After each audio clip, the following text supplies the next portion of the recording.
kelompok 1, saya Rizal Utamakan. Saya Romi Syedian. Saya Asina Pelja. Saya Zafira Kiramara. Saya Wahyu Putri Semora.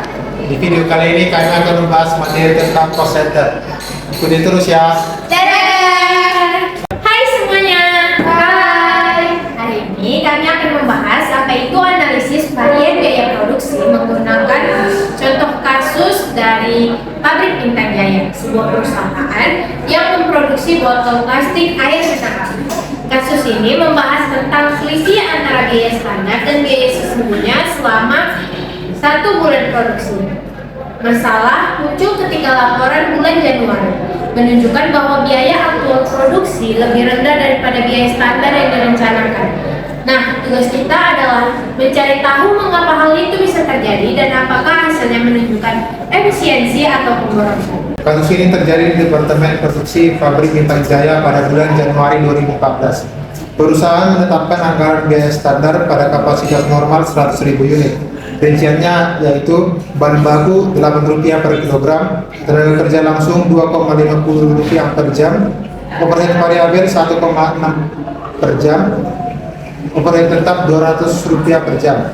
Namun dalam kenyataannya, perusahaan hanya memproduksi 98.000 unit dengan total biaya sesungguhnya sebesar Rp1.739.500. Nah, angka ini lebih kecil dari anggaran standar yang seharusnya Rp1.794.000. Ada selisih sebesar Rp28.500. Itu menguntungkan atau favorable. Kita mulai dari perhitungan setiap komponen biaya ya. Pertama itu ada bahan baku. Nah, bagian standarnya 98.000 kg dikali 8 dengan total 784.000 dan aktual 99.984,81 dikali 7,90 dengan total 789.880. Selisih antara standar dan aktual sekitar 5.880. Nah, itu menguntungkan karena harga lebih murah tapi makanya lebih banyak.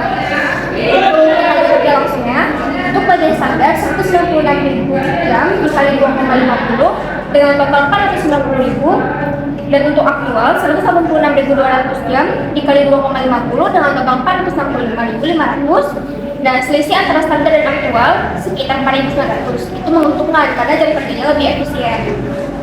Untuk bagian overhead pabrik, overhead tetap standar 200.000, aktualnya 204.820, selisihnya 4.820, itu tidak menguntungkan.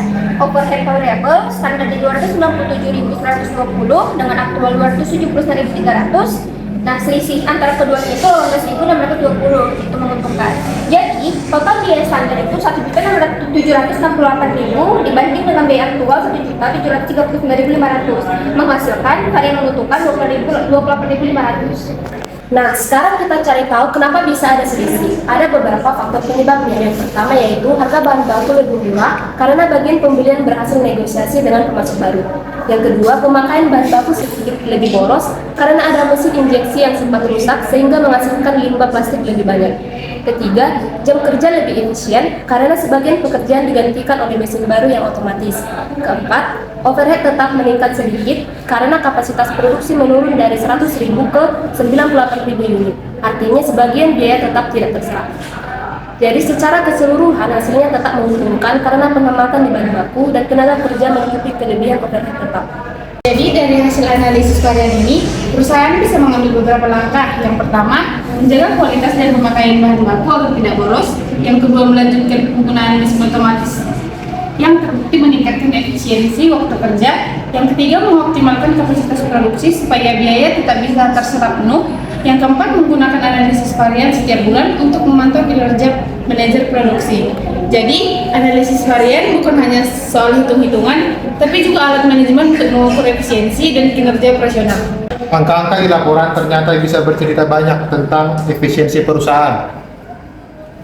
Dari bahan baku hingga tenaga kerja, semuanya mempunyai peran penting. Dan pengendalian biaya yang tepat bisa jadi kunci keberhasilan.